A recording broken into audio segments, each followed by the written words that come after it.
शर्मा चौधरी, तब जाकर की जनता आती है। कथा में कहो कि भाई 100 रुपए दान कर दो, कथा होनी है, चंदा जुड़नी है, तुम्हारा 10 रुपए देने में रोते हो। अभी कोई नाचने वाली आ जाए देवनगरिया की तो 1,000 10,000 रुपए ऐसे उड़ जाएंगे, पता नहीं चलेगा। धर्म के कारण में हमेशा मनुष्य पीछे रह गया, इसलिए हमारा धर्म ही पीछे चला गया है। अरे धर्म को बढ़ाओ, धर्म को पहचानो, धर्म को जानो। इसलिए तो व्यास जी कहा है धर्म पुरोंजित कैत्य परमो। अगर हमने आज अपने धर्म को पीछे कर दिया तो आने वाले हमारी पीढ़ी हमको कोसेगी कि अगर तुमने धर्म का पालन किया होता, अपने बच्चों को धर्म सिखाया होता, बचपन से हम अपने बच्चों को धर्म के प्रति लगाते तो बड़े में वो तुम्हें कोसते नहीं। आजकल छोटे बच्चे हुए छोटे से मोबाइल दे दिया जाता है, वो चल भी गया ऑनलाइन क्लास। ऑनलाइन क्लास वाले से कुछ प्रश्न कर दो, प्रश्न का उत्तर नहीं दे पाते हैं। तो अपने बच्चों में संस्कार डालने चाहिए, क्योंकि देखिए शरीर से कुछ नहीं होता है।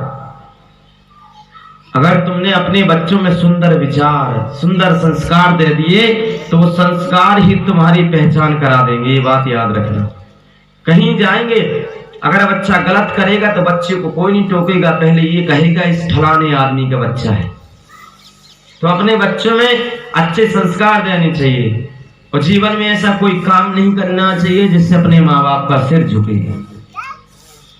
हमेशा अपना मस्तिष्क ऊपर लेके चलना चाहिए कि हमारे जीवन में हमारे लिए, हमारे तरफ से हमारे माँ बाप ने जो इतना बना रखा है, अपना व्यवहार, अपना व्यापार, इतनी हमारे माँ बाप की इज्जत है, उस इज्जत को हम कभी दाग ना लगने दें। तो अपने बच्चों में संस्कार डालो, उन्हें अच्छे गुण दिखाओ, अपने बच्चों को अभी से हमारे धर्म को बताओ, क्योंकि लोग, संसार के लोग केवल अपने धर्म को गलत मानते हैं। अरे भाई आप ही बताओ हमारा धर्म गलत है? अरे हम प्रार्थना भी करते हैं तो सर्वे भवन्तु सुखिनः, सर्वे सन्तु निरामया, सर्वे भद्राणि पश्यन्तु मा कश्चित् दुःख भाग् भवेत्। सत्यनारायण की कथा कराते तब भी कहते हैं विश्व का कल्याण हो। हम ये नहीं कहते कि हमारे पन्ना जिला का कल्याण हो, हमारे घर का कल्याण हो। हम लोग यही कहते हैं कि विश्व का कल्याण हो। सर्वे भवन्तु सुखिनः, सर्वे सन्तु निरामया। संसार का जितना व्यक्ति है, जितने संसार में, पूरे भारतवर्ष में, पूरा विश्व में विश्व का कल्याण हो। ये नहीं कहा कि भारतवर्ष का कल्याण हो, विश्व का कल्याण हो। विश्व में जितने जीव हो, कीट है, पतंग है, मनुष्य है, जानवर है, गधा है, घोड़ी है, जितने भी जीव हैं उनका कल्याण हो, सबको सुख की प्राप्ति हो। सर्वे भवन्तु सुखिनः, सर्वे सन्तु निरामया, सर्वे भद्राणि पश्यन्तु मा कश्चित् दुःख भाग् भवेत्। सभी दुखों का हरण हो। तो क्या ऐसा धर्म गलत हो सकता है? हम ये नहीं कहते कि मुसलमानों में दुख हो और हिंदुओं में सुख हो। हम यही कहते कि हिंदू हो, मुस्लिम हो, सिख हो, ईसाई हो, कोई भी हो, सबको सुख मिले, सब भगवत प्राप्ति के मार्ग पर चलें। कई धर्म, हमारा धर्म कब से बना है? हमारा धर्म जब से सृष्टि बनी है। हमें गर्व करना चाहिए कि हमारे धर्म को बनाने वाला स्वयं परमात्मा है, स्वयं नारायण है। हमारे धर्म की स्थापना किसी मनुष्य ने नहीं की, हमारे धर्म की स्थापना साक्षात ठाकुर जी ने की है। वेद एक सनातन धर्म, सनातन धर्म कहते पुराना धर्म हो गया, पुराना धर्म नहीं है। ये सृष्टि के पूर्व से ही चला आ रहा है। राम जी का जन्म कब हुआ? कृष्ण जी का जन्म कब हुआ? वो भी तो सनातन धर्म में पैदा हुए। वो भी तो हिंदू धर्म को मानने वाले थे, वो भी पूजा पाठ करते थे, वो भी ब्राह्मणों को मानते थे। लेकिन आजकल हमारे धर्म को ही पीछे किया जा रहा है। क्यों? ये हमारी गलती है, ये सब हमारी गलती है, क्योंकि हम सुंदर संस्कार नहीं दे पाते, न सुंदर विचार दे पाते हैं। स्कूल में पढ़ाया जाता है गा यानी गमला, तो वो तो शब्दावली सिखाने के लिए गा यानी गमला, लेकिन गा के आगे भी कुछ होता है। वो तो रोड बता दी, यहां से चले जाओ, गुनौर पहुंच जाओगे, पर रोड तो चलोगे तो तुमको देख के चलना पड़ेगा, खड्डा तो नहीं। तो हमारे धर्म को पहचानो, मानो। हमारे धर्म में कभी किसी की बुराई नहीं की जाती। पाकिस्तान आक्रमण करता है तो बार बार समझाया जाता है कि मान जाओ। अगर तुम 40 मारोगे तो हम 400 मारेंगे। उनने 40 मारे थे हमारे फौजियों को, तो मोदी जी ने करके दिखा दिया कि तुम अगर सीधे उंगली से नहीं मानोगे तो हमको उंगली टेढ़ी भी करना आता है। अहिंसा परमो धर्म, हम अहिंसा के खिलाफ है, लेकिन धर्म पर कोई आंच आएगी तो हम वो भी कर दिखाएंगे। मोदी जी ने कहा था कि बेटा हमने अभी तक सीधे उंगली से घी निकाला है, लेकिन अब हम घी तपा कर निकालेंगे, सुधर जाओ वरना अच्छा नहीं होगा। आज पाकिस्तान कह रहा है कि यह कश्मीरी ले जाओ, भारत हमको नहीं चाहिए, रो रहा है मोदी के नाम से। देखो, ना तो हमारे किसी बीजेपी के है ना कांग्रेसी के, पर जो सत्य है व्यासपीठ से वही बताया जाए।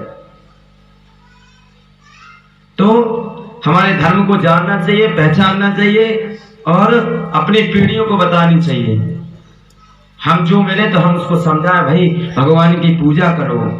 कई लोग कहते भगवान नहीं है, मत मारो जिसको लगता है भगवान नहीं है। कई लोग हमको मिलते हैं ऐसे, वो कहते महाराज भगवान नहीं है। हमने कहा तुम माँ के गर्भ में थे, तुम्हारे पापा रक्षा करने गया था माँ के गर्भ में। वैज्ञानिक आज पहुंच गया चांद पर, हमने कहा तुम चांद पर पहुंचे, भी 8 ग्रह और उनको भी ढूंढो। और हम ब्राह्मणों ने, विप्रों ने उन ग्रहों को धरती पर उतार रखा है, उनका आकार, उनका नक्शा धरती पर बता दिया जाता है। अभी किसी वैज्ञानिक ने खोज की 1000 वर्षों पहले कि शरीर में एक जो है जिसको हम आत्मा कहते हैं, वो कहते हैं आत्मा नहीं है। तो भाई पर भूत क्यों चढ़ जाते हैं, किसी के ऊपर हावी क्यों हो जाते हैं? विज्ञानिक कहता है कि शरीर के अंदर एक एनर्जी होती है, उस एनर्जी के निकलने के बाद हमारा शरीर नश्वर हो जाता है, समाप्त हो जाता है। अरे भैया तुम अभी 1000 साल पहले बता रहे हो, हमारे ठाकुर जी तो 5000 साल पहले बता गए कि शरीर में आत्मा रहती है, उस आत्मा के निकलने के बाद शरीर का कोई काम नहीं रह जाता है। अच्छे अच्छे वैज्ञानिक सूरज की खोज करते हैं।